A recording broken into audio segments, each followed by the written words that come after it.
আসসালামু আলাইকুম প্রাণপ্রিয় শিক্ষার্থীরা, তোমরা যারা এইচএসসি 25 রয়েছে, 26 রয়েছে বা অন্যান্য বোর্ডের যারা আছো, মানে 2027, 28, আমি জানি না, আমি যতদিন বেঁচে আছি হয়তো দেখে যাব তোমরা কোন ব্যাচের স্টুডেন্ট। বাট আমি মনে করি আমি তোমাদের জন্য যে পরিশ্রম করছি, তোমরা অবশ্যই আমার জন্য দোয়া করবা, এবং তোমাদের দোয়া, তোমাদের প্রার্থনায় আমাকে রাখলে আমি অনেক অনেক অনেক অনেক ভালো কিছু করতে পারবো। তোমাদের দোয়া, কারণ দোয়া এমন একটা জিনিস যে দোয়ার মাধ্যমে আসলে মানুষের ভাগ্য চেঞ্জ হয়। এবং আমি মনে প্রাণে বিশ্বাস করি আমার যে পরিশ্রম, সেই পরিশ্রমের সাথে তোমাদের যদি পরিশ্রম থাকে তাহলে তোমাদের A+ পাওয়া অনিশ্চিত কিছু না। সো তারই ধারাবাহিকতায় আমি বোর্ড কোয়েশ্চেন সমাধানের আরেকটি পর্ব নিয়ে তোমাদের মাঝে হাজির হয়েছি, এবং আজকে বরিশাল বোর্ড 2024-এর প্রশ্নটি সমাধান করব। এবং তোমাদেরকে যে বিষয়টা আমি সবসময় বলি যে আমরা খালি রুল পড়ে যাই, রাইট ফর্ম অফ ভার্বের রুল বাদ দিয়ে অ্যাপ্লিকেশনটা আমরা কীভাবে করতে পারি সেটাই তোমাদেরকে দেখাবো আজকের এই পর্বে নতুনভাবে। সো আসো আমরা তাহলে চলে যাচ্ছি আমাদের বরিশাল বোর্ড 2024-এর প্রশ্নে। প্রথমত তোমরা জানো যে আমি প্রত্যেকটা প্রশ্নে এইভাবে তোমাদেরকে টেকনিক এক স্লাইডই যথেষ্ট। একটা স্লাইডে আমি তোমাদের সব কিছু আলোচনা করি এবং সেভাবেই তোমাদের প্র্যাকটিস করাই। কারণ আমি আমার অতীত অভিজ্ঞতা থেকে বলি, আমার স্টুডেন্ট লাইফে আমি রুল পড়তে পড়তে অবস্থা শেষ আমার, কিন্তু আমি প্র্যাকটিক্যালি পারতাম না।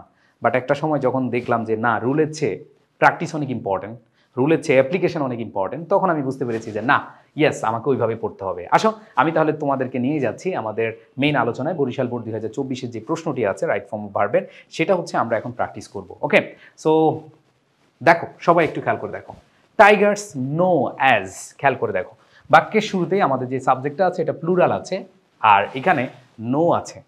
খেয়াল করে দেখো, টাইগার্স বাঘ, নো বাঘ জানে, ফেরেশিয়াস অ্যানিমাল হিংস্র প্রাণী। বাঘ কি জানতে পারে?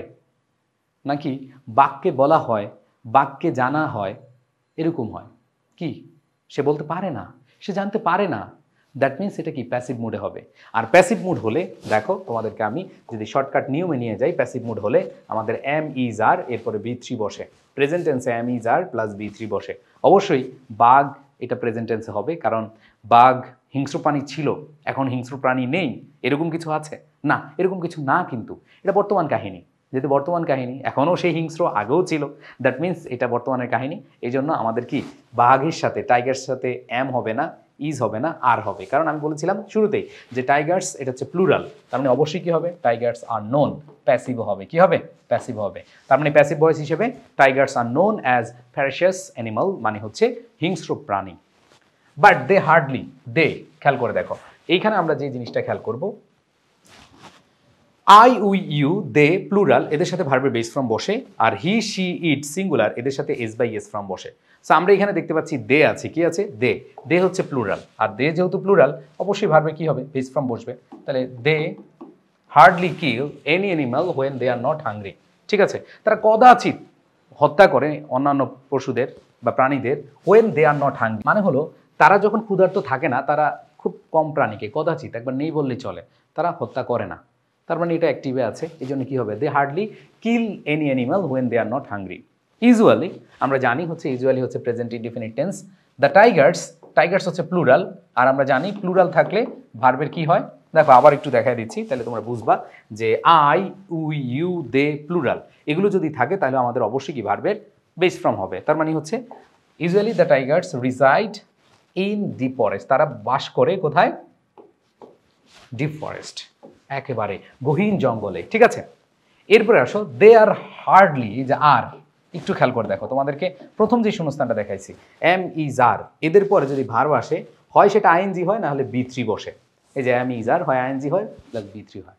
যদি অ্যাক্টিভ হয় তাহলে আইএনজি, আর যদি প্যাসিভ হয় তাহলে হচ্ছে কি B3। তো একটু খেয়াল করে দেখো, দে আর হার্ডলি সি, তারা কি নিজে নিজে দেখে নাকি তাদেরকে দেখা হয়? তাদেরকে দেখা হয়, তার মানে প্যাসিভ মুড হবে। যেহেতু প্যাসিভ মুড হবে তার মানে আর সিন হবে, B3 ফর্ম হবে। They are seen, they are seen in the open unless they are dash strong necessity. তাহলে এখানে খেয়াল করে দেখো, they are hardly seen in the open unless, যদি না they are dash strong necessity, এখানে বি ভার্ব আছে, তার মানে বি ভার্ব হিসেবে কে বসে? এম ইজ আর, যেহেতু অতীতকালে ঘটনা না, ওয়াজ আর হবে না।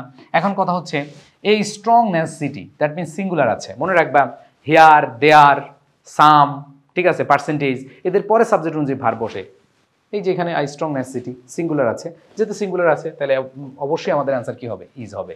যে unless there is I strong necessity, মানে একবারে তাদের যদি অনেক প্রয়োজন না হয় তখন তাদেরকে আসলে দেখা হয় না খোলায়। এরপরে দেখো দে অফেন রিমেইন, খেয়াল করে দেখো রিমেইন, মনে রাখবা এই রিমেইন হচ্ছে লিঙ্কিং ভার্ব, দ্যাট মিনস হচ্ছে এরপরে আমাদের অ্যাডজেক্টিভ বসে, মানে ভার্বের V3 পার্টিসিপল, পার্টিসিপলগুলো অ্যাডজেক্টিভের কাজ করে। তাহলে সেই ক্ষেত্রে দে অফেন রিমেইন, এখানে ভার্ব আছে, সো এখানে ভার্বটা অবশ্যই বেস ফর্ম হবে না, এই ভার্বটা অবশ্যই ভার্বের পাস্ট ফর্ম হবে না, হয় সেটা আইএনজি হবে, নাহলে V3 হবে, তাহলে 2 প্লাস ভার্বের বেস ফর্ম হবে।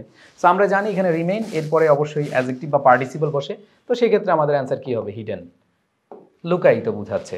দে often remain hidden under the prey, ঠিক আছে। তারপর দেখো whenever they discern any prospective prey, এই প্রসপেক্টিভ প্রে মানে হচ্ছে কি জানো, সম্ভাব্য শিকার। যদি সেই সম্ভাব্য শিকার দেখে, ধরো তার শিকারের জন্য কাউকে দেখতে পেলো, ঠিক আছে, ডিসার্ন, ডিসার্ন মানে কি দেখে, তার মানে দে ডিসার্ন, তারপর প্রেজেন্ট, দে থাকলে অবশ্যই ভার্বের বেস ফর্ম হয়, তাহলে এখানে ভার্বের বেস ফর্ম হবে। তারপর দেখো টু, টুর পরে ভার্বের কি বসে? বেস ফর্ম বসে। আমরা জানি টু ভার্বের পরে ভার্বের বেস ফর্ম বসে, তাইলে আমরা যে জিনিসটা খেয়াল করব সেটা হচ্ছে টু এর পরে অবশ্যই কি ভার্বের বেস ফর্মটা নিব, টু ফল আপন ইট। এবার দেখো টাইগার্স অফেন ইউনাইট, তার মানে টাইগার্স অফেন প্রেজেন্ট ইনডিফিনিট টেন্সে হয়, টাইগার্স প্লুরাল, আর প্লুরাল থাকলে ভার্বের কি হয়? বেস ফর্ম হয়, আর যদি সিঙ্গুলার হইতো তাহলে ভার্বের সাথে এস বাই এস ফর্ম হইতো। এরপর দেখো দেমসেলফ টু অ্যাটাক, আবারও টু আসছে, দেখো টুর পরে ভার্বের বেস ফর্ম, আবার টুর পরে ভার্বের বেস ফর্ম। যদি আমি তোমাদেরকে দেখাই, এখানে তোমরা দেখতে পারবা টুর পরে ভার্বের কি বসে? বেস ফর্ম বসে। আমরা টেকনিকটা এইভাবে বলেছিলাম।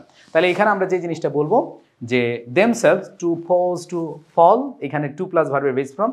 আবার এখানে দেখো টাইগার্স অফেন ইউনাইট, এখানে টাইগার্স প্লুরাল, এই জন্য ভার্বের বেস ফর্ম বসেছে। অ্যান্ড দেন আমরা এখানে দেখতে পাচ্ছি টু অ্যাটাক দেয়ার প্রে, তার মানে টু প্লাস ভার্বের বেস ফর্ম, এটা তো বসেছে। অ্যান্ড দেন পরবর্তী দেখো অ্যান অ্যাডাল্ট টাইগার, একজন বয়স্ক বাঘ বা একটি বয়স্ক বাঘ ড্যাশ ডিভার, তাহলে এখানে আমরা দেখতে পাচ্ছি সিঙ্গুলার আছে, আর সিঙ্গুলার হলে ভার্বের সাথে কি যুক্ত হয়? এস বাই এস যুক্ত হয়, তার মানে অবশ্যই কি হবে? এস বাই এস যুক্ত হয়ে যাবে। Devours 20 to 30 kilograms of meat at a single meal, দেখো একটা বয়স্ক বাঘ যে খেতে পারে কি 20 থেকে 30 কেজি মাংস খেতে পারে প্রত্যেকটা খাবারের সময়, ঠিক আছে। এরপরে যে জিনিসটা আছে খেয়াল করে দেখো, in our Sundarbans the number of tigers, সুন্দরবনে এই যে number of tiger decrease day by day, মনে রাখবা ডে বাই ডে এগুলো থাকলে কন্টিনিউয়াস হয়, কি হয়? কন্টিনিউয়াস হয়। তার মানে কন্টিনিউয়াস বুঝালে এখানে ডিক্রিজ হবে নাকি ডিক্রিজিং হবে? অবশ্যই ডিক্রিজিং হবে। আর দা নাম্বার থাকলে ভার্বটা কি হয়? সিঙ্গুলার হয়। দা নাম্বার থাকলে যদি ভার্বটা সিঙ্গুলার হয় তাহলে কি হবে? ইজ ডিক্রিজিং, অ্যান্সার কি হবে? Is decreasing. তাইলে এখানে ইজ ডিক্রিজ হবে না, অ্যান্সার কি হবে? Is decreasing day by day. Day by day থাকলে কন্টিনিউয়াস টেন্স হয়, আর কন্টিনিউয়াস টেন্সের গঠন হচ্ছে এম ইজ আর, এরপর ভার্ব প্লাস আইএনজি। যেহেতু এখানে দ্য নাম্বার সিঙ্গুলার, এই জন্য এম হবে না, এখানে আর হবে না, এখানে কি হবে? ইজ ডিক্রিজিং হবে।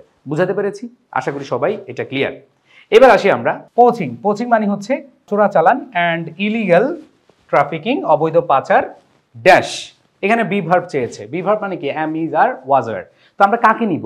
এখানে দুইটা, একটা হচ্ছে পোচিং, একটা আবার ইলিগাল ট্রাফিকিং, চোরাচালান এবং অবৈধ পাচার, দুইটা আলাদা বুঝাচ্ছে। অ্যান্ড দ্বারা যদি দুইটা আলাদা বুঝায়, যেমন রহিম অ্যান্ড করিম, ঠিক আছে, মোবাইল অ্যান্ড পেপার, সো দুইটা আলাদা জিনিস, আলাদা জিনিস বুঝালে অবশ্যই কী হবে? আর হবে, এখানে ইজ হবে না, অ্যান্সার কী হবে? আর হবে। অ্যান্ড দেন লাস্ট আমরা দেখতে পাচ্ছি কমিটেড টু। কমিটেড টু, খেয়াল করে দেখো, তোমাদেরকে কিছু ফ্রেজ দেখাই। স্বাভাবিকভাবে আমরা জানি টুর পরে ভার্বের বেস ফর্ম হয়, কিন্তু with a view to, look forward to, contribute to, committed to, habituated to, hate, can not help, couldn't help, এগুলো থাকলে ভার্ব প্লাস কি বসে? আইএনজি বসে। সো এখানে আমাদের অ্যান্সারটা কি হবে? যে কমিটেড টু টেকিং, অবশ্যই ভার্ব প্লাস কি হবে? আইএনজি হবে। ওকে, সো আশা করি তোমরা যারা এই প্রশ্নটা পুরোটা সলভ করেছো, এবং আমি তোমাদেরকে বলবো প্রচুর প্র্যাকটিস করতে হবে। বোর্ড কোয়েশ্চেনগুলো এরকম বুঝে বুঝে যদি তুমি প্র্যাকটিস করতে পারো তাহলে তোমার জন্য একেবারে ইজি হয়ে যাবে। আর ইংরেজিতে এ প্লাস বা 90+ মার্ক যদি তুমি তুলতে চাও, বেশি মার্ক তুলতে চাও, তাহলে অবশ্যই সেকেন্ড পেপারের বোর্ড কোয়েশ্চেনগুলোকে গুরুত্ব দিতে হবে। সাথে ফ্রি হ্যান্ড রাইটিং, তোমাদের যাদের ফ্রি হ্যান্ড রাইটিংয়ে প্রবলেম আছে, যারা বানিয়ে বানিয়ে লিখতে পারো না রাইটিং পার্টে, তোমরা বানিয়ে বানিয়ে লেখার জন্য এখন থেকেই ফ্রি হ্যান্ড রাইটিং কোর্সটা করে নিতে পারো, প্রিমিয়াম রেকর্ড কোর্স, এবং তুমি নিজে নিজে সুন্দরভাবে সেন্টেন্স গঠন করতে পারবা, লিখতে পারবা। এই প্রিমিয়াম রেকর্ড কোর্স তোমরা কিনতে পারবা 01810103012 এই নাম্বারে। অ্যান্ড যারা আমার লেখা বই আমি যেভাবে পড়াই, বইটা কালেক্ট করতে চাও, সেটা হচ্ছে 0198744446460 এই নাম্বারে কল দিয়ে সংগ্রহ করতে পারবা। এবং রকমারি তো পাবা, কোনো সমস্যা নেই। সবাই ভালো থাকবা, সুস্থ থাকবা। আল্লাহ হাফেজ, আসসালামু আলাইকুম।